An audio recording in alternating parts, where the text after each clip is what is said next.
Astrology में ऐसा क्या आपने पढ़ा समझा जो आपको लगा कि ये बाकी साइंस जो चीज को प्रूव नहीं कर सकती है उसको एस्ट्रोलॉजी कर रही है? साइंस जो है वो फिजिकल है, यानी कि क्या चीज हो रही है, कैसे चीज हो रही है, उसके सारे के सारे जो सिस्टम है वो डिफाइंड है। एस्ट्रोलॉजी के अंदर आप वो चीज समझने की कोशिश करते हैं जो कि डिफाइंड है। तो और मून साइन को हम कैसे यूज कर सकते हैं? कुंडली के अंदर 12 भाव होते हैं, 12 भाव के अंदर 9 ग्रह कहीं ना कहीं बैठे होते हैं। अगर किसी ने अपनी कुंडली पढ़ी और उसमें नेगेटिव चीजें मिल रही हैं उनको अपने आप से रिलेटेड, तो क्या वो उसको करेक्ट भी कर सकते हैं कि वो जैसा जैसा लिखा है वैसा वैसा ही उस पर्सन के साथ होगा? अच्छी बात तो ये है कि यदि पता लग जाए कि अगर दूध उबल रहा है और वो गिरने वाला है तो हमको पता है कि गैस बंद करनी है। अगर पता चल रहा है कि हाँ कुछ दिक्कत है आगे, तो हमको कर्मा करेक्शन करने हैं। तो इसी यही तो फायदा है कुंडली पढ़ने का। ये पर्सन मांगलिक है, तो मांगलिक होने का मतलब क्या होता है कि उसके अराउंड इतना फियर होता है कि मांगलिक से मांगलिक की शादी होनी चाहिए, या मांगलिक को कुछ चीजें देरी से मिलती हैं? भाई यदि मांगलिक है तो है और नहीं है तो नहीं है। सबसे इम्पोर्टेंट बात मैं बताना चाहूंगा कि 80% लोग जो अब समझते हैं कि हम मांगलिक हैं वो मांगलिक होते नहीं हैं।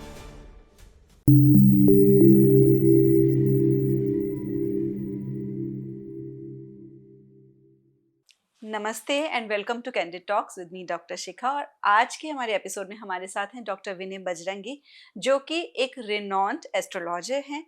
35 साल से वो एस्ट्रोलॉजी को पढ़ रहे हैं और बहुत ही क्लियर तरीके से बिना डराए वो एस्ट्रोलॉजी को समझाते हैं कि कैसे हमें उस एस्ट्रोलॉजी को यूज करना है जो हमारे एंशिएंट सेजेस ने इतनी अच्छी विद्या बनाई है, उसको अपनी लाइफ को बेटर बनाने के लिए हम कैसे यूज करेंगे। तो डिटेल में हम आज एस्ट्रोलॉजी के बारे में समझेंगे। Welcome sir. नमस्कार, थैंक यू। तो सर, जो एस्ट्रोलॉजी का आपका जो ये करियर है, ये कब से शुरू हुआ? आपको इसमें इंटरेस्ट कब से आना स्टार्ट हुआ था? Very nice question. देखिए, मुझको एस्ट्रोलॉजी करते हुए तो 25 साल हो गए हैं, जिसके अंदर मैं प्रोफेशनल एस्ट्रोलॉजी करता हूँ। लेकिन राउंड अबाउट उससे पहले 10 साल की मेरी मेहनत थी। तो it is almost 35 years since I am into astrology. और इंटरेस्ट इसलिए आना शुरू हुआ कि जो बातें आपकी प्रूव नहीं हो सकती साइंस से, वो इससे प्रूव होती हैं, ये मुझे इससे लगने लगा इसका। तो जब मैंने एग्जामिन करना शुरू किया कि क्या चीज़ ऐसी है और कैसे जो है हम चीज़ों को टाइम कर सकते हैं, तो फिर जब एक बार आप पढ़ना शुरू करते हैं तो आपको बहुत सारी चीज़ें पता लगनी शुरू हो जाती हैं। तो that is how I came into astrology. तो जैसे आपने कहा कि जब हम पढ़ना शुरू करते हैं तो हमें चीज़ें क्लियर होना शुरू हो जाती हैं, तो वो एस्ट्रोलॉजी में ऐसा क्या आपने पढ़ा समझा जो आपको लगा कि ये बाकी साइंस जो चीज़ को प्रूव नहीं कर सकती है उसको एस्ट्रोलॉजी कर रही है? साइंस जो है वो फिजिकल है, यानी कि क्या चीज़ हो रही है, कैसे चीज़ हो रही है, उसके सारे के सारे जो सिस्टम है वो डिफाइंड है। एस्ट्रोलॉजी के अंदर आप वो चीज़ समझने की कोशिश करते हैं जो कि डिफाइंड नहीं है। फॉर एग्जाम्पल कि आपको क्या करना चाहिए, जितनी भी ह्यूमन बिहेवियर से संबंधित चीज़ें होती हैं, वो एस्ट्रोलॉजी से ही डिफाइंड हो सकती हैं। और वो साइंस उससे थोड़ी-सी पीछे रह जाती है या बिल्कुल पीछे रह जाती है। फॉर एग्जाम्पल कि साइंस ये कह सकती है कि आप ऐसा पढ़ेंगे, ये पढ़ेंगे तो उसके बाद ये काम होगा, ये काम ऐसे होगा। लेकिन एस्ट्रोलॉजी ये बता सकती है कि यदि आप ये पढ़ते हैं, तो आपके वास्तव में जो मानसिक विकास है वो होगा कि नहीं होगा। वो आपके फोर्टे से बातें मिलती हैं कि नहीं मिलती हैं, तो वो आपको वहाँ पर एक डायरेक्शन दे सकती है। राइट। तो जैसे आपने कहा कि ये वाकई में बड़ी थॉट प्रोवोकिंग बात है कि साइंस हमें ये बताती है कि आप ये करेंगे तो ये होगा, लेकिन एस्ट्रोलॉजी हमें वो गाइडेंस प्रोवाइड करती है कि आपके लिए क्या सही है, क्या आपको ये करना है अगर आप अपनी लाइफ में सक्सेस चाह रहे हैं जिस भी एरिया से रिलेटेड। बिल्कुल। तो इट इज़ नॉट जी। About success, okay. It is about everything. Emotions हैं, इमोशन। मेंटल हेल्थ है। हम्म। और आप किस प्रकार से एक्ट करते हैं, उसका रिएक्शन कैसे मिलता है, फिर आपको किस प्रकार से एक्ट करना होता है। आपने सुना होगा कि karma hits back for that matter. Right.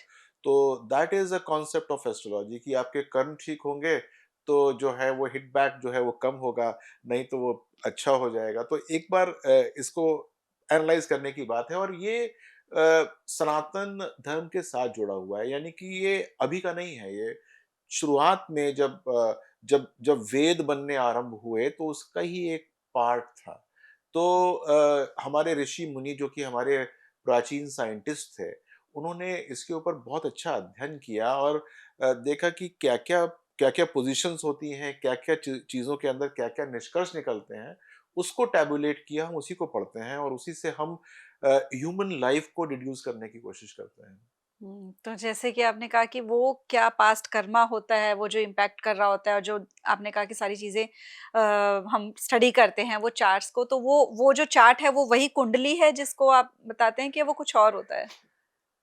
हाँ, जो चार्ट्स होते हैं, अब वो कुंडली क्या होती है? हुँ, हुँ। कुंडली मतलब बेसिकली आपके ऊपर जो विभिन्न ग्रह हैं, उनका क्या इन्फ्लुएंस है, ये हुँ, कुंडली है।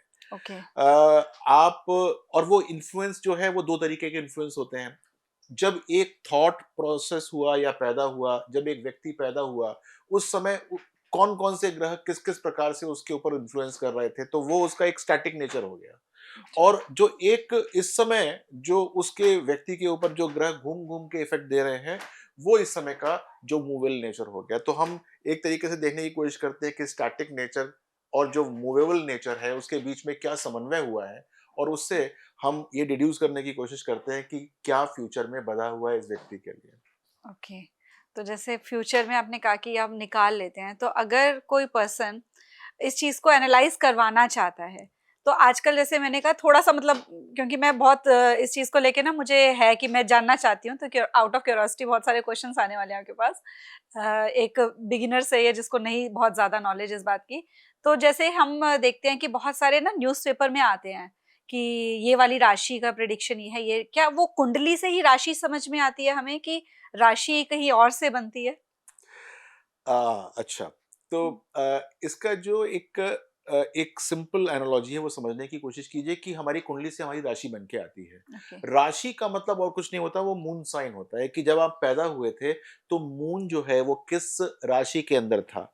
मून जिस राशि के अंदर होगा, आपको उस प्रकार से वो मैनूवर करने की कोशिश करेगा, आपके थॉट प्रोसेस को उस प्रकार से लेकर आएगा। मान लीजिए कि एक सिचुएशन है, आप एरीज़ मून साइन की हैं, मैं टॉरस मून साइन का हूँ। उस सिचुएशन के अंदर आपका रिएक्शन बिल्कुल डिफरेंट होगा और मेरा रिएक्शन बिल्कुल डिफरेंट होगा।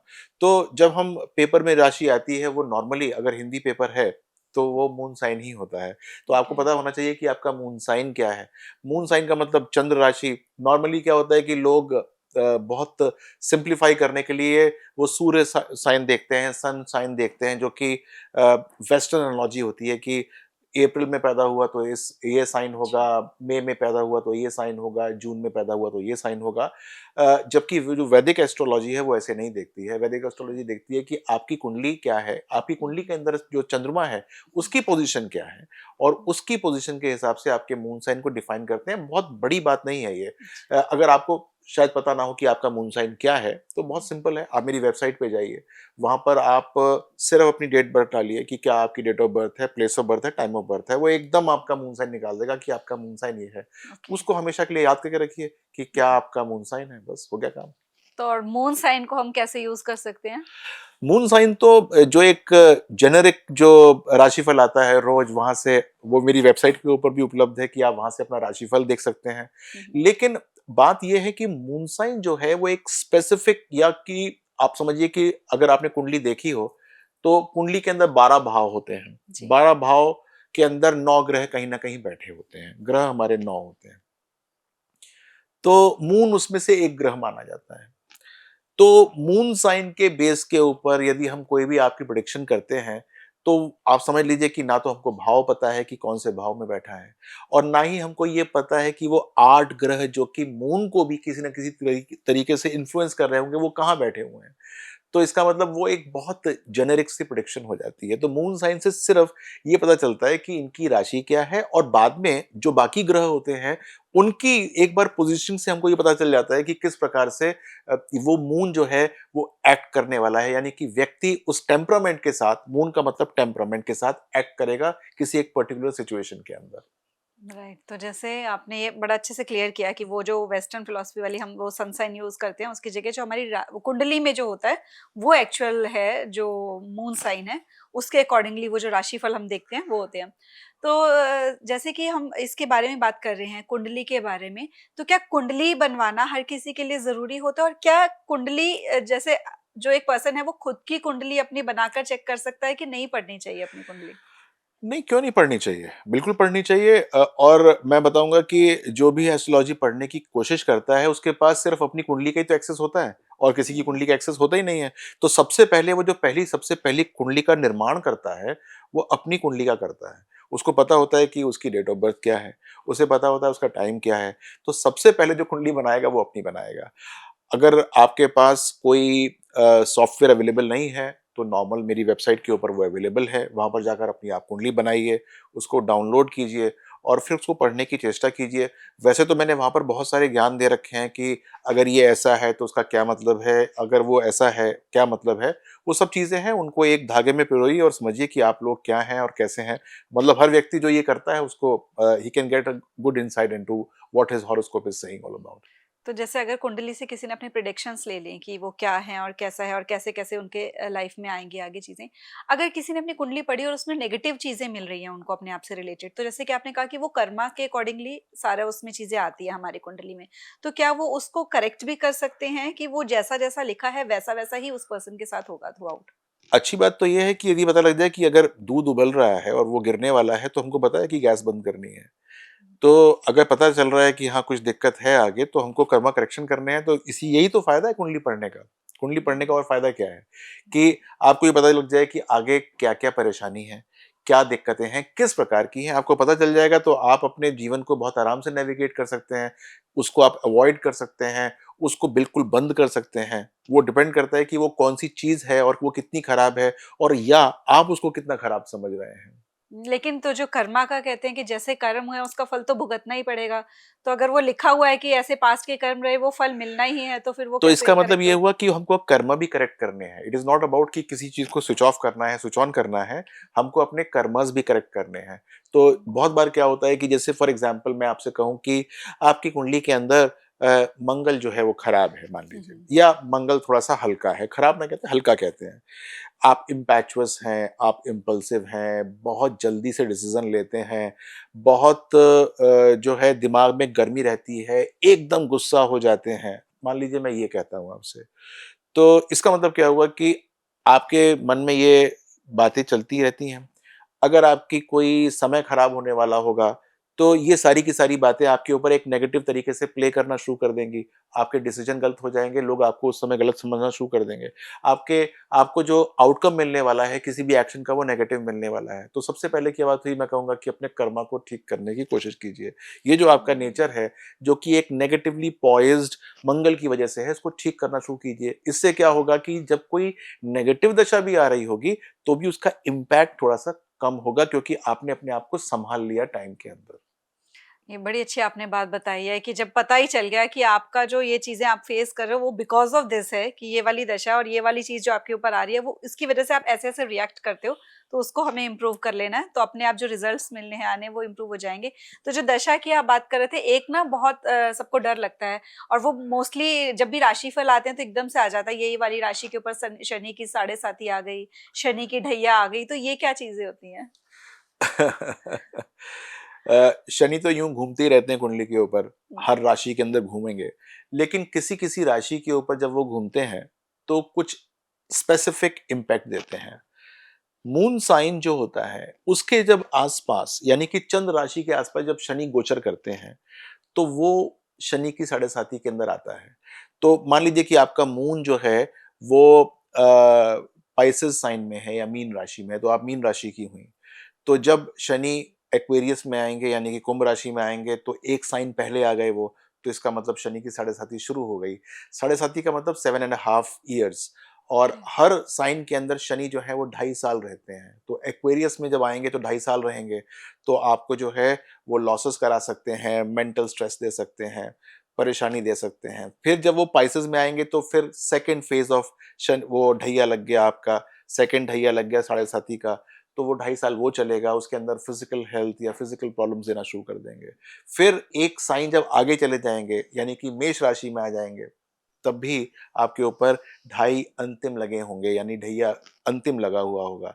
तब वो आपके फ़ाइनेंसेस के ऊपर आ जाएँगे, आपके पैसे को डिप्लीट करना शुरू कर सकते हैं, उनको हल्का करना शुरू कर सकते हैं। तो एक बार ये पता चल जाए कि शनि कौन-सी राशि में आ रहे हैं, ये हमें पता होता है, लेकिन आपकी राशि क्या है, तो उस प्रकार से जो है उसको हम एडजस्ट कर सकते हैं, उनकी एनर्जीज को एडजस्ट कर सकते हैं। तो अभी जैसे 2025 चल रहा है, तो इस टाइम पे कौन सी राशियों पे चल रहे हैं शनि की साढ़े साथी? तो ये एक बड़ा ट्रांसफॉर्मेटिव ईयर है ये, हम्म, क्योंकि इस ईयर के अंदर जो है वो 29 मार्च को शनि कुंभ राशि से मीन राशि के अंदर आने वाले हैं।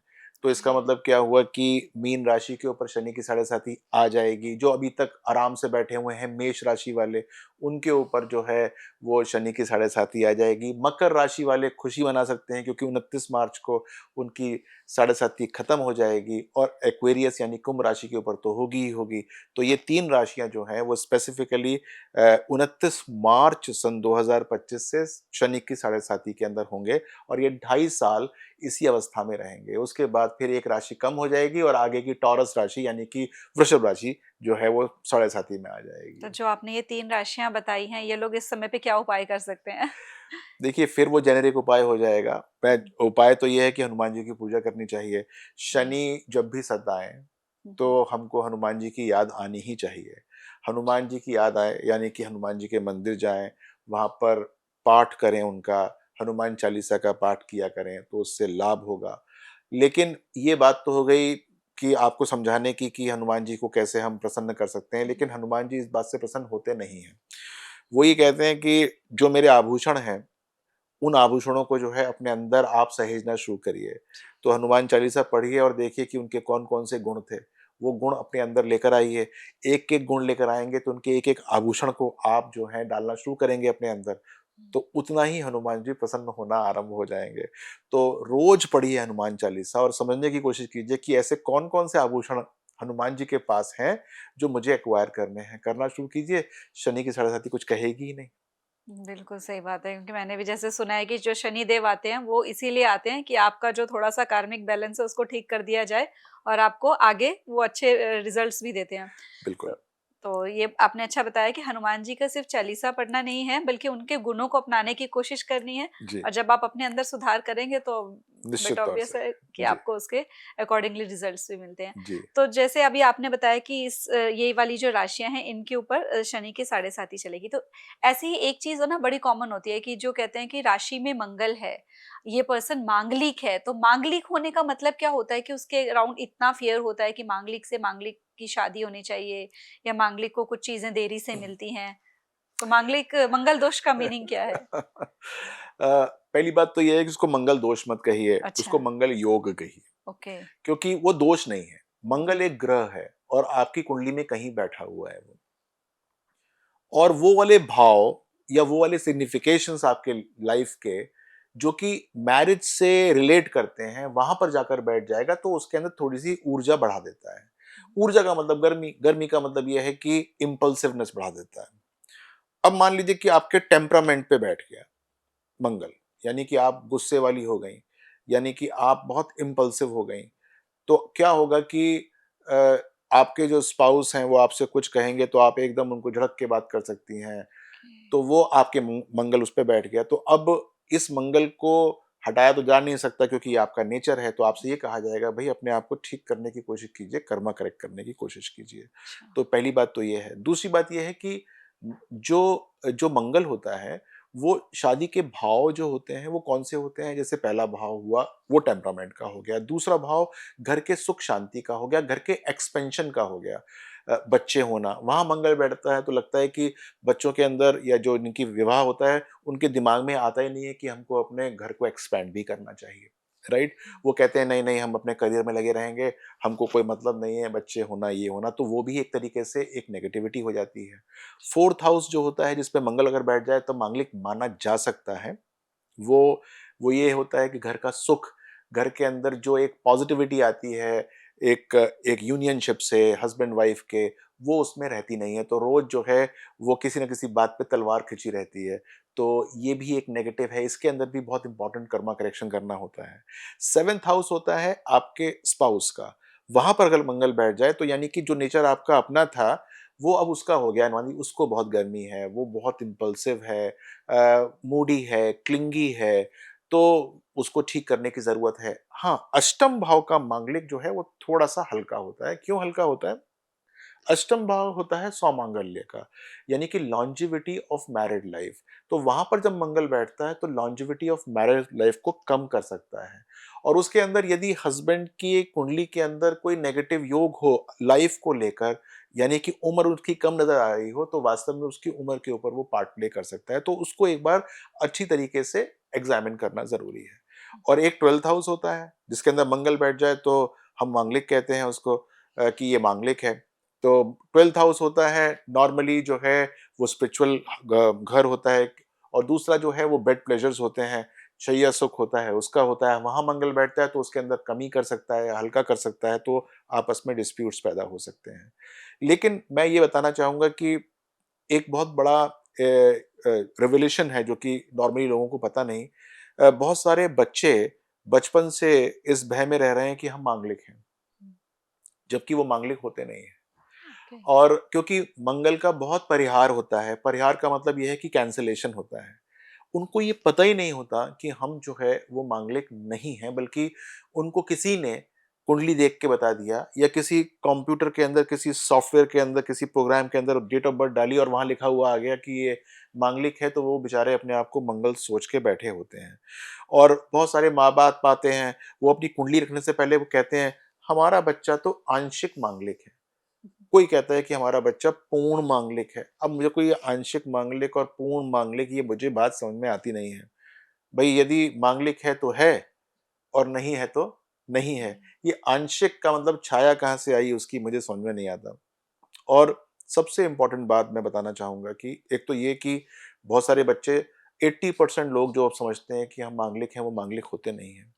दूसरे, मंगल जो है ये बहुत रीसेंट छोटे मोटे जो ज्योतिषी होते हैं, जिनको ज्यादा कुंडली पढ़नी आती नहीं है, उनकी इजाद है कि देखा और कहा मांगलिक है, ताकि कहा मंगल की पूजा करो और काम खत्म हो गया।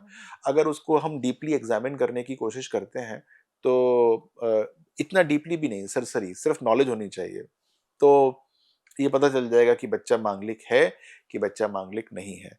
तो बहुत बार ये जो भ्रांति है वो वास्तव में भ्रांति होती है कि मंगल दोष होता ही नहीं है। और मंगल तो ऊर्जा का ग्रह होता है, एनर्जी का ग्रह होता है। मंगल तो प्रॉपर्टीज होती हैं। मंगल जो है वो आपका संचित धन होता है, उसका कारक होता है। तो खराब तो हो ही नहीं सकता ये। हम तो उसकी एनर्जी को सही प्रकार से, हमको एक डायरेक्शन में लेके जाना है। अगर हम एनर्जी को सही तरह से चैनलाइज नहीं कर पाए, तो मंगल क्या, किसी भी ग्रह की एनर्जी खराब हमारे लिए हो सकती है। तो डरने की इसमें कोई खास जरूरत नहीं है। तो ये तो बड़ा आपने अच्छा क्लैरिफिकेशन दिया है कि मंगल अगर आप मांगलिक हो तो इसमें डरने की बात नहीं है, एनर्जी को चैनलाइज करने की ज़रूरत है। तो वो एनर्जी को चैनलाइज करें कैसे? अ, ये फिर जेनेरिक बात है। हुँ। अब जैसे फॉर एग्जांपल हमको बताएं कि हम जो है वो टेम्परामेंटली जो है वो इम्पल्सिव हैं। तो ये इम्पल्सिवनेस सिर्फ बातों बातों में तो नहीं लगानी चाहिए ना। ये हमारे कार्य में लगना चाहिए, काम में लगना चाहिए। मान लीजिए हमको कहीं पर डायरेक्शन मिल जाए, तो उस डायरेक्शन के अंदर वो एनर्जी लग जाए मंगल की। ना कि हम जो है वो सिर्फ आदेश देने में कि तुमने ये गलत कर दिया, तुमने वो गलत कर दिया, तुमसे ये गलती हो गई, तुमसे वो गलती हो गई। तो ये सब चीजों को देखना जो है वो नितांत जरूरी होता है कि वो मंगल जो है वो किस प्रकार से आदमी को रोटेट कर रहा है। यदि ये पता चल जाए कि मंगल गलत तरीके से या उसके टेम्परामेंट के अंदर प्रॉब्लम कर रहा है, तो उसको ठीक करना बड़ा सिंपल होता है। और उसको कहा जाता है कि ये वाले काम बंद कर दो, इसकी एनर्जी यहाँ लगा दो, यानी ये वाले काम शुरू कर दो। वो काम जो है होने शुरू हो जाते हैं और बहुत अच्छा होना शुरू हो जाता है उस मंगल की वजह से। अच्छा। तो जैसे हम क्योंकि मंगल को मोस्टली हम उस चीज़ के साथ ही कनेक्ट करके देखते हैं कि जो मंगल वाले हैं उसकी मंगल वालों से ही शादी होनी चाहिए तो ही चलती है। तो क्या ऐसा ही है कि मांगलिक की मांगलिक से शादी हो तो ही वो ये भी भ्रांति है। हुँ, अब नॉर्मली क्या होता है कि मान लीजिए कि एक लड़का है, उसकी जो है वो उंगली कटी हुई है, उंगली है नहीं मान लीजिए। तो अब उसकी शादी करनी है। तो हम क्या करते हैं कि हम ढूंढते हैं एक लड़की जिसके अंदर थोड़ी सी डिफॉर्मिटी होती है, जो उसको आराम से एक्सेप्ट कर ले। राइट। ओके। तो मंगल का यही है, हम उस मंगल को डिफॉर्मिटी समझ रहे हैं। सबसे पहले तो हम क्या, हमारा बच्चा तो मांगलिक है, अब इससे शादी कौन करेगा? इससे शादी वही करेगा जो मांगलिक होगा। यानी कि इसके अंदर भी एक डिफॉर्मिटी है, तो मुझे एक ऐसा बच्चा ढूंढना है जिसके अंदर डिफॉर्मिटी हो, दोनों के दोनों मान जाएंगे कि हाँ भाई ठीक है, कोई बात नहीं, ये मांगलिक मैं मांगलिक, शादी कर लेते हैं। तो ये इस प्रकार की भ्रांति है, जबकि ये गलत है, दिस इज रॉन्ग। क्योंकि मंगल की एनर्जी चैनलाइज, न्यूट्रलाइज हो जाती है, and that is known as matching of horoscopes. अब मैचिंग ऑफ हॉरोस्कोप्स यही तो होता है। मैंने देखा कि हॉरोस्कोप उठा के कि भाई इसकी एनर्जी कौन कौन सी डिसबैलेंस है, मंगल की नहीं, बहुतों की बहुत और एनर्जी होती हैं। विवाह के कारक होते हैं, शुक्र कारक होता है, जुपिटर कारक होता है, राइट। शुक्र जो होता है वो म्यूचुअल लव का होता है, म्यूचुअल अफेक्शन का होता है स्पाउस के साथ। Jupiter is the longevity of marriage. अगर मान लीजिए किसी के ये इंपैक्टेड है, तो आप किसी से भी शादी करा दीजिए, मान लीजिए किसी का वीनस खराब है, हल्का है, और हम शादी कर देते हैं किसी दूसरे व्यक्ति से उसकी, और वो उसका भी वीनस खराब है, दोनों के बीच में जो इफेक्शन है वो होगा ही नहीं, या फिर जो जो एक म्यूचुअल लव डेवलप होना है वो होगा ही नहीं। तो सब कुछ ठीक होने के बाद भी उनके बीच में डिवोर्स हो जाएगा। या फिर मान लीजिए कि एक लड़की है, उसके हॉरोस्कोप में जुपिटर खराब है, जुपिटर खराब का मतलब लॉन्जेविटी ऑफ मैरिज उसकी इंपैक्टेड है, यानी कि उसकी शादी जो है लंबी चलने वाले नहीं है, और उसके पीछे और ग्रह बैठे हैं, कह रहे हैं कि हम दंगा करेंगे, हम ये करेंगे, हम वो करेंगे। अब हमने उसकी शादी कर दी ऐसे लड़के के साथ जिसका भी जुपिटर इंपैक्टेड है, उसकी भी शादी लंबी नहीं चलने वाली, तो क्या होगा, इवेंचुअली दोनों की शादी कर देंगे तो दोनों की नहीं चलेगी। तो यही एक रॉन्ग एनालॉजी है कि एक मांगलिक है, यानी उसके अंदर दो चार डिफेक्ट हमने ढूंढ लिए, अब हम उसकी दूसरे डिफेक्ट के बच्चे से शादी कर रहे हैं, तो that is wrong. The energy has to be channelized, यानी कि counter balanced for that matter. Right, तो ये बड़ा अच्छा आपने क्लैरिफिकेशन एक दिया है, और जो ये मिथ था या मिसकॉन्सेप्शन समझ लो, वो क्लियर हुआ होगा सुनने वालों के। तो आप जो बात कर रहे थे ना, उसमें आपने ये कहा कि जो अगर हमारा वीनस स्ट्रांग नहीं है तो रिलेशनशिप में दिक्कत आती है हस्बैंड वाइफ के। तो अगर हम बात करें आजकल का जो टाइम चल रहा है, उसमें डिवोर्स रेट, जो सेलिब्रिटीज हैं उनकी बड़ी सारी न्यूज आती जा रही हैं धीरे धीरे। क्रिकेटर्स का तो मतलब एक की अभी खबर शांत होती है और दूसरे की आ जाती है, बॉलीवुड सेलिब्रिटीज की भी। आम भी देखें तो हस्बैंड वाइफ के रिश्तों में थोड़े से क्लैशेस जो हैं पहले के कंपैरेटिवली बढ़ रहे हैं। तो अगर कोई हस्बैंड वाइफ सुन रहे हैं, कपल सुन रहा है, जिनकी भी आपस में थोड़े क्लैशेस हो गए हैं, लेकिन वो चाह रहे हैं अपने रिश्ते को मजबूत रखना, तो वो एस्ट्रोलॉजी की मदद से उसको कैसे मजबूत रख सकते हैं? देखिए, सबसे बड़ी बात जैसे मैंने अभी आपको बताया कि कंपैटिबिलिटी जुपिटर और वीनस की हम जरूर देखते हैं, apart from matching of the horoscope. Venus जो होता है वो म्यूचुअल लव होता है, आपसी प्रेम होता है, और आपसी प्रेम जो है वो यदि इम्पैक्टेड है तो इसका मतलब प्रेम वैनिश हो सकता है। लेकिन आजकल के जमाने में, पिछले 20-25 साल के जमाने में, वीनस का मतलब जो होता है वो पैसा भी होता है, ऐश्वर्य भी होता है, लग्जरी भी होता है। आजकल पिछले 20-25-30 सालों से अधिकांश लड़कियां कमाने लग गई हैं। Venus apart from mutual love is also cash, पैसा, जिसकी वजह से आपस में तकरार संभव है। पैसा मुझको इतना चाहिए, तुमने वो क्यों नहीं दिया, ये क्यों नहीं, वो क्यों नहीं। और मैं आजकल जो देखता हूं वो लव बाद में खत्म होता है, पैसे के चक्कर में 2 मिनट में तलवारें पहले निकल जाती हैं। तो ये एनर्जी चैनलाइज करना बहुत जरूरी होता है। One has to understand through matching of charts कि तुम जिससे शादी करने वाले हो या वाली हो, उसका फाइनेंशियल स्टेटस क्या रहेगा, प्लस वो तुमको कितना सपोर्ट करेगा या करेगी फाइनेंशियली जब तुम नीड में होगे, तुमको कितना कमाने की जरूरत है या नहीं है, तुम यदि इससे ज्यादा कमाओगे या कमाओगी तो कितना दिक्कत आ सकती है मैरिज में। And that can be properly seen and analyse through matching of horoscopes कि ये मैच कर भी रहे हैं कि नहीं कर रहे हैं। आजकल अशांति ज्यादा है, क्योंकि बहुत बार जो जो एक तरीके से हम लोग सहन कर लेते थे वो सहन शक्ति ऑलमोस्ट जीरो है। 2 मिनट में आग भड़क जाती है कि नहीं और नहीं और हाँ और हाँ। तो इस ऐसे केसेस के अंदर to channelize the energy of seventh house lord, Venus, Jupiter is very very important before getting married, चाहे वो लव ही मैरिज क्यों ना हो। हम्म। तो क्या कुछ ऐसा चीजें भी, जैसे कुछ उपाय होते हैं, कहते हैं कि इससे, कई मैंने ऐसे सुना है कि आपका जुपिटर स्ट्रांग हो जाएगा, वीनस स्ट्रांग होगा, वो भी किया जा सकते हैं? बिल्कुल उपाय किए जा सकते हैं, लेकिन बात स्ट्रांग करने की नहीं है, हो सकता है वीक करने की बात हो। ओके। बात वीक करने की भी हो अच्छा। सकती है ना। मान लीजिए कि आपका कोई चीज स्ट्रांग है, वो स्ट्रांग होनी ही नहीं चाहिए, वो वीक होनी चाहिए ताकि कंपैटिबिलिटी हो जाए। या फिर अच्छा। हम क्या समझते हैं कि मैंने देखा कि लोग जेनेरिक उपाय करते हैं, भाई तुम्हारा शुक्र खराब था, तुमने हीरा पहन लिया या तुमने ओपल पहन लिया, मैं भी पहन लेती हूँ। नहीं भाई, तुम्हारे में हो सकता है वीनस की प्रॉब्लम ना हो पहली, अगर है भी तो हो सकता है वीनस के दान करने हो, उसको तो पहनना था, तुमको दान करने हो। या हो सकता है कि तुमको तो सिर्फ चैंटिंग करनी हो वीनस की, या फिर तुमको कोई और ऐसा रिचुअल करना हो जो कि इन सबसे अलग हो। और इससे पहले वीनस खराब होने का मतलब क्या है ये समझना भी जरूरी है कि खराब है क्यों। तुम्हारे हम्म। यहाँ पर तुम्हारे मन में वीनस के मुकाबले में क्या कर्मा करेक्शन करना है। अब मैं आपको एक बहुत छोटा सा एग्जांपल देता हूँ। लड़कियां जो हैं जिनके वीनस थोड़े से इंपैक्टेड होते हैं, कि अगर किसी का इंपैक्टेड है तो दैट मीन्स द जो एक म्यूचुअल लव होता है that is not there between the couple. और वो लव जो वैनिश हो रहा है, वो वैनिश किस कारण से हो रहा है ये भी देखा जाता है। तो उसका कर्मा करेक्शन भी तो करना पड़ेगा ना। मतलब भगवान से तो बुला लोगे कि please save my marriage, right, लेकिन वो आके करें क्या, तुम क्या कर रहे हो, वॉट यू वॉन्ट, तुम अपने अंदर क्या चेंजेस लेकर आए हो। क्या तुम्हारे बीच में रिस्पेक्ट बची है, क्या तुम्हारे बीच में म्यूचुअल लव बचा है, क्या ये दोबारा तुम जागृत कर सकते हो, क्या तुम ये सैक्रिफाइसेस कर सकते हो, ए बी सी। ये देखना बड़ा जरूरी होता है। जब हमको पता लग जाए कि हमारी problem A B C D ये है, इसमें से हम कौन सा कर सकते हैं, उसके बाद तो you have to invoke the blessings of the almighty कि भगवान हमको जरा थोड़ा सा सद्बुद्धि दोनों को मिल जाए, ताकि ये ए बी सी जो हमने एक मिनिमम पॉइंट प्रोग्राम बनाया है वो हम जो है उसके ऊपर चलना आरंभ हो जाए। तो that has to be seen कि उपाय तो ठीक है, उपाय नंबर 2 पे आते हैं, लेकिन सबसे पहले क्या चेंज करना है ये हमको पता होना चाहिए कि जी। चेंज हम क्या कर रहे हैं।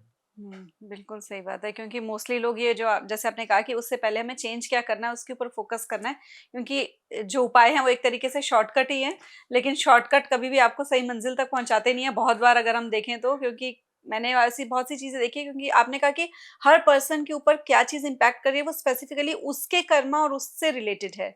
जी। तो जो कई कॉमन चीज़ें जो हम देखते हैं, क्या वो भी उतना ही इम्पैक्ट करती है? जैसे मैंने कहीं देखा है कि अगर ये चीज़ वीक है अगर आपकी, आपको लग रहा है, तो ग्रीन कलर पहनना शुरू कर दो, या रेड कलर के कपड़े पहनना शुरू कर दो, वाइफ को चांदी की पायल गिफ्ट कर दो। ऐसी बहुत सारी मैंने देखा है कि चीज़ें आती रहती हैं, तो ये कितना इम्पैक्ट करती हैं? ये हो सकता है इम्पैक्ट करती हो सकता है कि इम्पैक्ट ना करती हो, लेकिन सबसे पहले तो हमको ये समझना चाहिए कि ये अगर इम्पैक्ट करेंगी तो हमको अपने अंदर क्या बदलना पड़ेगा। ये छोटे छोटे उपाय होते हैं, वो तो इनका फर्क पड़ता है, लेकिन बहुधा इनका फर्क उल्टा भी पड़ जाता है। जैसे कि मान लीजिए कि आपको सर में दर्द हो रहा है, आपने रोज एक डिस्पेंट खानी शुरू कर दी या कोई भी एनाल्जेसिक खानी शुरू कर दी, तो कुछ समय के बाद आप उससे इम्यून हो जाओगे, आपको वो फ़र्क नहीं डालेगा, बल्कि उसकी वजह से आपके तंत्र के अंदर कुछ न कुछ परेशानी आनी शुरू हो जाएगी। तो एक बार चार्ट को दिखाना बहुत ज़रूरी है। जेनेरिक उपाय बहुत सारे होते हैं कि आप ये कर सकते हैं, कुछ पहन सकते हैं, कुछ कपड़ों को पहन सकते हैं, घर के अंदर कुछ कुछ चेंजेस ला सकते हैं ताकि आपका एक जो एम्बियंस है, वो चेंज हो जाए। ये सब चीज़ें that is possible. But still I would insist कि एक बार हॉरोस्कोप दिखाना बहुत जरूरी होता है, so that you know that what उपाय have to be done and at what point of time. Okay, तो उससे हमको राइट डायरेक्शन मिलती है। बिल्कुल बिल्कुल। ठीक है, तो जैसे अभी हम रिलेशनशिप के बारे में बात कर रहे थे, तो आपने बताया कि उसमें से वीनस इम्पैक्ट करता है, और आपने मंगल का बताया कि उसमें ऐसा नहीं होता।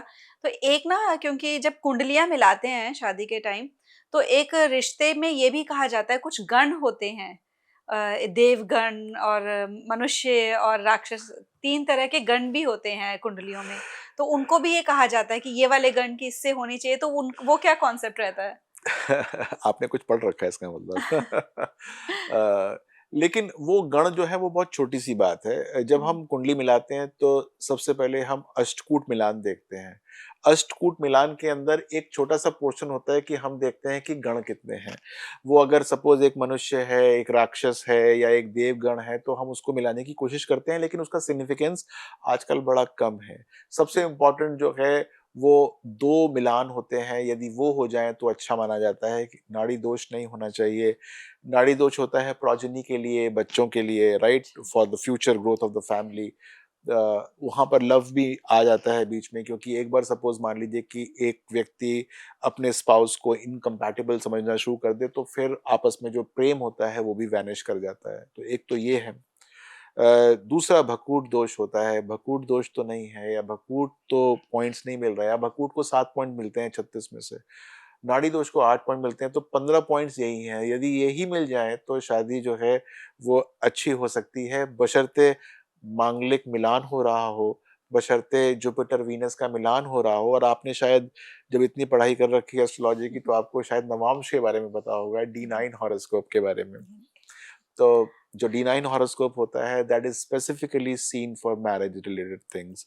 तो वो जो पूरा हॉरोस्कोप होता है वो समझ लीजिए कि शादी का ही होता है या मैरिज का ही होता है। तो उसके अंदर भी ये सारे के सारे पैरामीटर्स हम चेक करते हैं। D9 हॉरोस्कोप भी आप ही का होता है, वो एक पार्ट होता है आपके मेन हॉरोस्कोप का। तो that has to be seen for marriage related things for that matter. तो एक बार आपने जो है उसको देख लिया और आपने कंपैटिबिलिटी देख ली, एनर्जीज को मैच कर लिया, और फिर आपने बता दिया कि क्या होना चाहिए क्या नहीं होना चाहिए। और मैं यहाँ पर एक बात और बता दूं कि 90% ऑफ द हॉरोस्कोप मैच हो जाते हैं। 90% ऑफ द हॉरोस्कोप मैच हो जाते हैं। कैसे मैच हो जाते हैं, ये बता दिया जाता है कि भाई ये काम ऐसे कर लेना, ये काम ऐसे कर लेना। यानी कि वो कपल्स जो कि रिलेशनशिप के अंदर हैं और बहुत दिनों से रिलेशनशिप के अंदर हैं, और वो गलती से, क्योंकि अपने पेरेंट्स उनके मान नहीं रहे थे, तो वो चले गए किसी ज्योतिषी के पास, और ज्योतिषी ने कुंडली उनकी कह दिया कि नहीं मिलती है, और वो अब स्ट्रेस में बैठे हुए हैं। तो ये बात समझ लो कि अब अभी भी 90% चांस है कि आपका हॉरोस्कोप मिल जाए। सिर्फ आपको अपने अंदर क्या इंड्यूस करना है, karma correction. What you have to understand कि इसका नेचर क्या है, इसका टेम्परामेंट क्या है, और मेरा नेचर या मेरा टेम्परामेंट क्या है। ये अपने फैमिली को कितना महत्व देगा या देगी, और मैं उसको कितना झेल सकता हूँ या कितना मान सकता हूँ, या मैं अपनी फैमिली को कितना दूंगा या दूंगी, इसकी एक कंपैटिबिलिटी अगर हो जाती है। फिर how to react in strange circumstances. Strange circumstances बहुत सारे होते हैं, एक्स्ट्रा मैरिटल अफेयर भी एक स्ट्रेंज सर्कमस्टांस होता है। मैरिज वो हॉरोस्कोप के अंदर वो वाली एंटिटी होनी नहीं चाहिए, और अगर है तो उसकी म्याद यानी ड्यूरेशन कितनी है और उसकी इंटेंसिटी कितनी है, वो खराब कर रही है रिलेशनशिप को या खत्म कर रही है, वो तो नहीं कर रही, वो सब 10% के अंदर आता है। तो जब हम हॉरोस्कोप को मैच करते हैं, तो जो मेरा पहला क्वेश्चन ये होता है उनसे कि भाई तुम एक दूसरे को जानते हो या ये प्योरली अरेंज मैरिज है। और आजकल प्योरली अरेंज मैरिज नॉर्मली नहीं होती है। तो वो जो प्योरली अरेंज मैरिज नहीं होती है, तो मेरा अगला क्वेश्चन ये होता है कि कब से जानते हो। तो नॉर्मली साल 1.5 साल या 2 साल से वो एक दूसरे को जान रहे होते हैं। तो इसका मतलब ये एक अच्छा पीरियड होता है। इसमें वो काफी बार मिले होते हैं, तो उनको ये पता होता है कि ये कब इसका फ्यूज उड़ जाता है और कब जो है वो ठीक ठाक सा रहता है या रहती है, तो उन सबको पता होता है। अब उनके साथ बैठ के हॉरोस्कोप यदि नहीं मिल रहे हैं क्लासिकल वे में, क्लासिकल का वे का मतलब हुआ अष्टकूट मिलान नहीं हो रहा है, तो हमने जो है फिर उसके बाद जो आगे के पैरामीटर्स हैं वो बताने शुरू किए। भाई तुम ये इस लड़की का ये झेल सकते हो, ABCDEF। कह रहे हाँ जी झेल लूंगा, क्योंकि शादी करने से पहले तो एक ही ऑब्जेक्टिव होता है, शादी हो जाए। तो इससे पहले तो कुछ सोचते नहीं, कहते तुम्हारी मम्मी को ये बोलेगी ये बोलेगी ये बोलेगी, तुम जो है समझ सकते हो इस बात को। जी हाँ। तुम्हारे पापा को ये बोल देगी ये बोल देगी, नहीं नहीं ये नहीं कर सकता मैं। तो फिर अब समझ लो कि तुमको या तो ये बोलना बंद करना है या ये उसको एक्सेप्ट करना है। कहते मैं तो पर बोलती नहीं हूँ। तो बोलोगी, बोलोगी क्यों बोलोगी, क्योंकि तुम्हारे घर की डायनेमिक्स ऐसी है। तुम्हारे घर में ये बात है ये बात है ये बात है। कहते हैं हाँ। मैंने कहा ये जो तुमको ऐसे नहीं घुमाने ले जाएगा, मान लो ये नहीं घूमेगा, ये थोड़ा सा इस समय बहुत रोमांटिक आदमी है, लेकिन ये नहीं है। ये शादी करने के बाद उतना नहीं है कि रोज जो है वो मूवी हॉल लेके जा रहा है। मान जाओगी, पर अभी तो हम हर सैटरडे संडे को जाते हैं। कहते फिर नहीं जाओगी, हो जाएगा चल जाएगा। तो फिर वो आपस में जब वो रियलिटी चेक होता है, तो वो दे कम टू अंडरस्टैंड कि वास्तव में दे आर कंपैटिबल और नॉट। तो मैंने देखा कि हॉरोस्कोप मिल रहे हो ना मिल रहे हो, लेकिन इफ यू जस्ट एक बार इन सब चीजों को एक बार आप मिला देते हो, तो वो समझ जाते हैं कि हमको अपने जीवन में क्या एडजस्ट करना है। और मैं पूरा का पूरा सेशन रिकॉर्ड करके उनको दे देता हूँ, ये पढ़ो और इसको बार बार देखना अपने घर पहुंच के, ताकि तुमको पता चल जाए कि जो चीज अभी तुम कह रहे हो कि नहीं हम शादी कर लेंगे, कोई दिक्कत नहीं है कोई दिक्कत नहीं है, वो इवेंचुअली शादी के बाद, क्योंकि ऑब्जेक्टिव मीट हो गया, शादी हो गई, अब तो फिर आप अपने रौद्र रूप में आ जाते हैं, जो आपका अपना बेसिक इंस्टिंक्ट होता है वो सारे के सारे निकल आते हैं, तो फिर जो है वो चीज़ें चेंज हो जाती हैं। तो ऐसे में मेरा कहने का मतलब ये है कि शादी संभव है यदि आदमी अपने आप को चेंज करने की चेष्टा करे।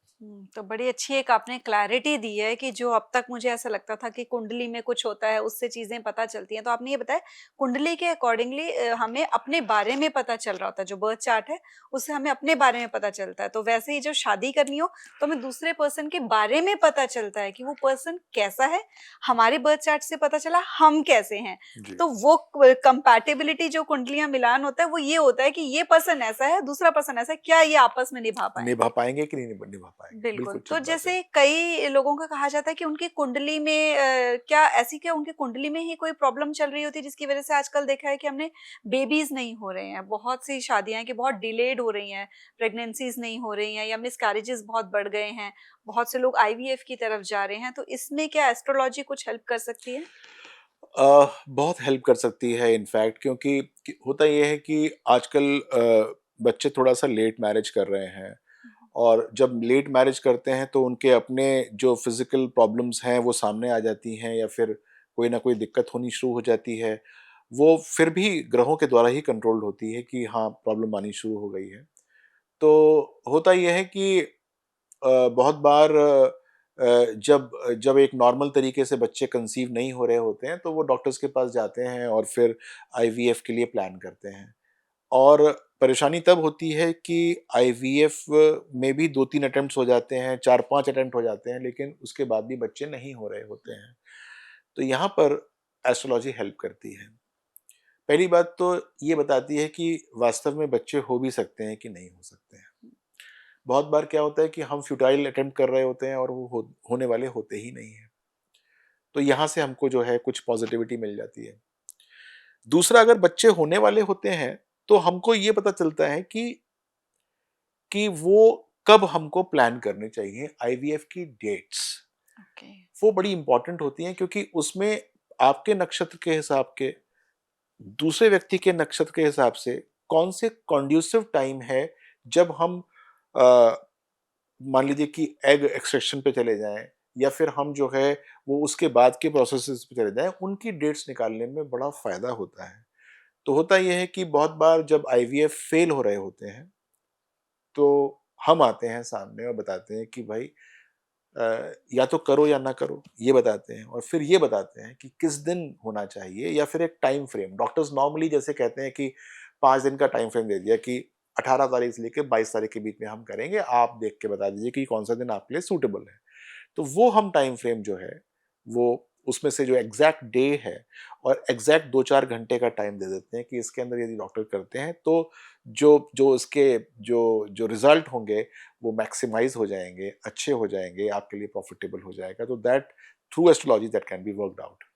ठीक है, ये तो आपने जैसे बताया कि भी एग्ज़ैक्ट डेट्स वग़ैरह हम बताई जाती है। लेकिन अगर कुछ लोग अगर कुछ उपाय करना चाहें, जो जिनका डिले हो रहा है, अगर कुछ एस्ट्रोलॉजी के थ्रू मतलब कोई ऐसा ग्रह को होता हो कि वो स्ट्रॉन्ग कर सकते हो या कुछ ऐसी चीज़ जो वो उन्हें करनी चाहिए? तो देखिए, फिर मैं बताना चाहूंगा कि ये फिर again that is very generic उपाय बताऊंगा मैं। हुँ, हुँ। स्पेसिफिक उपाय तो कौन अवरोध कर रहा है, मतलब मान लीजिए कि आपके घर में कोई परेशानी है, पानी नहीं आ रहा है मान लीजिए, और अब इसका क्या जेनेरिक उपाय होगा बताइए?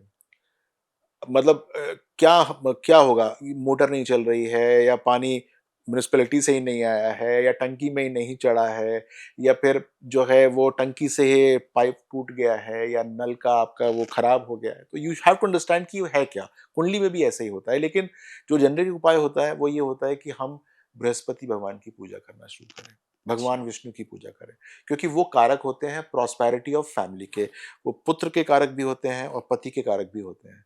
तो ये उनकी पूजा करते हैं, तो हमको उसका बहुत अच्छा फल मिल सकता है। पूजा बड़ी सिंपल होती है, वेबसाइट पे मैंने लिखी हुई है कैसे करनी चाहिए। लेकिन हुँ। Again, before you commit to any sort of ritual या उपाय, you have to get your horoscope truly examined कि उसमें क्या उपाय हमको करना चाहिए, ताकि जो परेशानी है वो समाप्त हो जाए। बिल्कुल सही बात है। तो जैसे कि अभी करियर के बारे में अगर हम बात करें कि ये भी कुछ अलग योग होते हैं कि किसको जॉब में जाना चाहिए, क्या एस्ट्रोलॉजी के थ्रू हम ये भी समझ सकते हैं क्योंकि हमें पर्सनालिटी समझ में आ गई।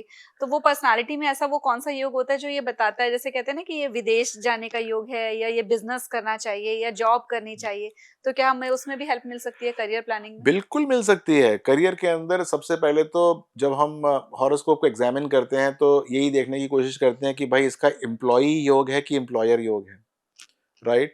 तो आप एम्प्लॉयी अच्छे काम करेंगे या आप एम्प्लॉयर बन के अच्छे काम करेंगे? मान लीजिए कि आपके एम्प्लॉयी के अच्छे हो गए, तुम कहेंगे भैया बिज़नेस मत करना, तुम करना सिर्फ़ नौकरी, राइट?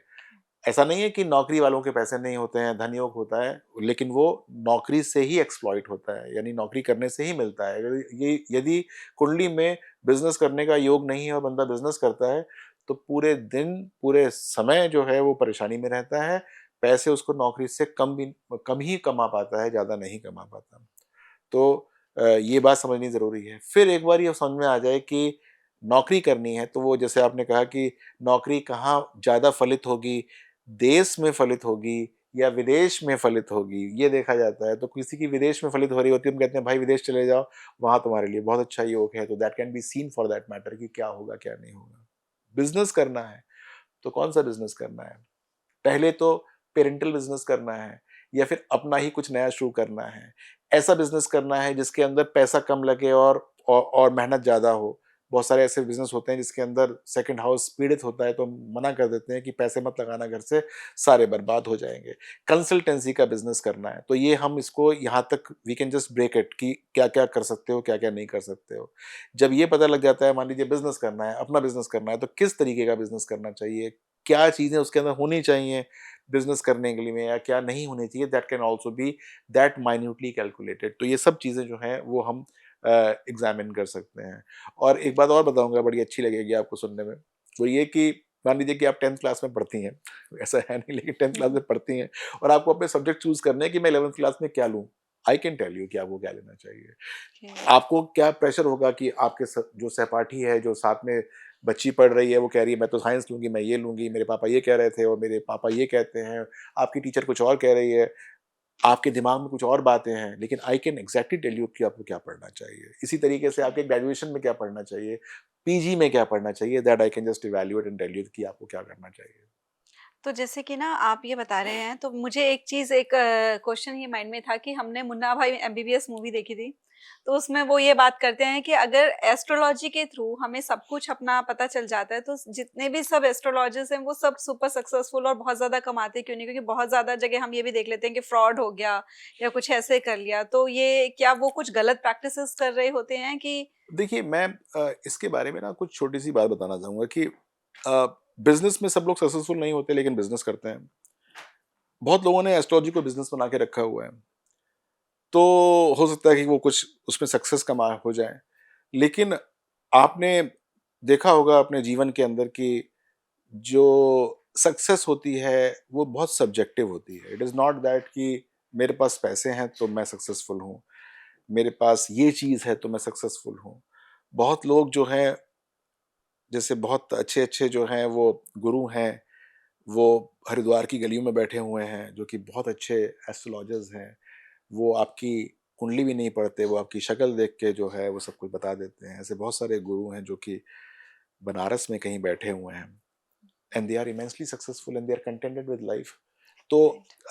ये जो सक्सेस का पैमाना है, वो बहुत सब्जेक्टिव है कि आप जिसको सक्सेस समझते हो, प्रॉब्ली मैं या कोई और उसको वो सक्सेस ना समझता हो। हम जिस परिवेश में रहते हैं, प्रॉब्ली वहाँ पर सारे एक ही बात समझते हो कि पैसे इसके पास हैं, गाड़ी बड़ी है तो सब सक्सेसफुल है। बाकी सक्सेस के अलग-अलग पैमाने होते हैं। राइट, तो ये तो बड़ी अच्छे से आपने एक बात बताई कि ये कि हर किसी के सक्सेस के अपने-अपने मायने होते हैं और जिनके साथ हमें लग रहा है कि हो सकता है कि किसी ने बिल्कुल ही बिज़नेस माइंडसेट से या फिर किनका माइंडसेट ही ऐसा हो कि वो चीज़ नहीं चाह रहे हैं या वो कर रहे हैं गलत तरीके से और कई ऐसे हैं जो हमको दिख भी नहीं रहे हैं।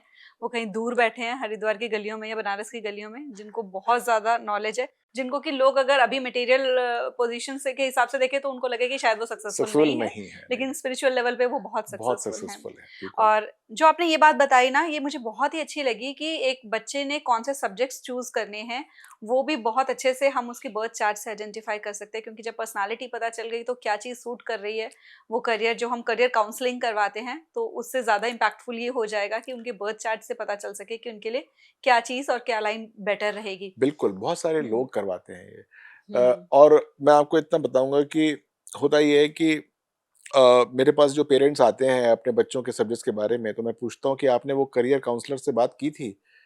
तो वो कहे की थी। कहते वो क्या बताया उसने? कहते पता नहीं क्या, सब कुछ तो पूछ लिया।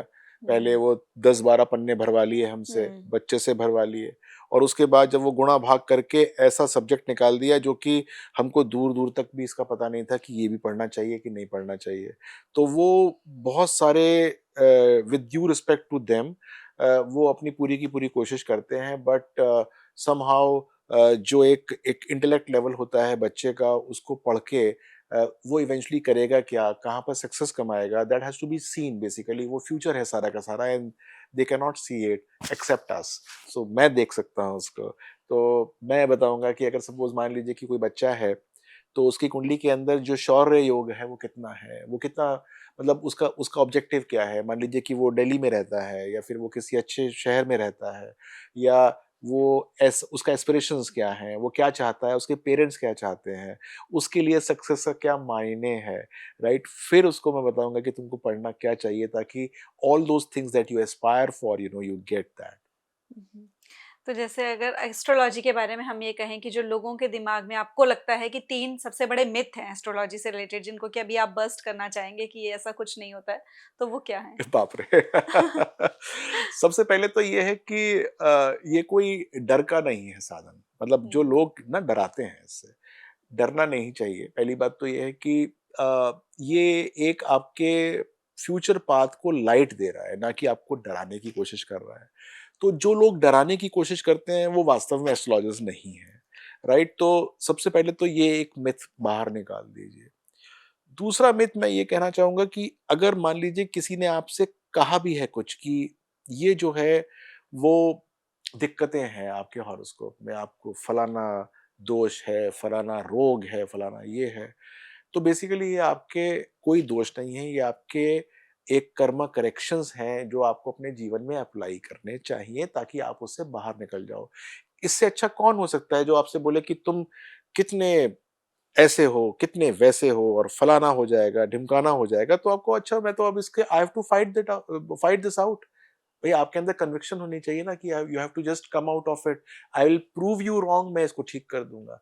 तो ये एक वास्तव में है कि हम सोचते हैं कि कुंडली में जो लिख गया वो लिख गया। नहीं, आप चेंज करिए ना उसको, तभी तो लिखा है कि ये तुम्हारा पिछला जीवन था, ऐसा रहा था। इसको चेंज करो भाई किसी भी तरीके से, तो आप चेंज कर सकते हो उसको। तो दूसरा जो है वो मिथ ये है।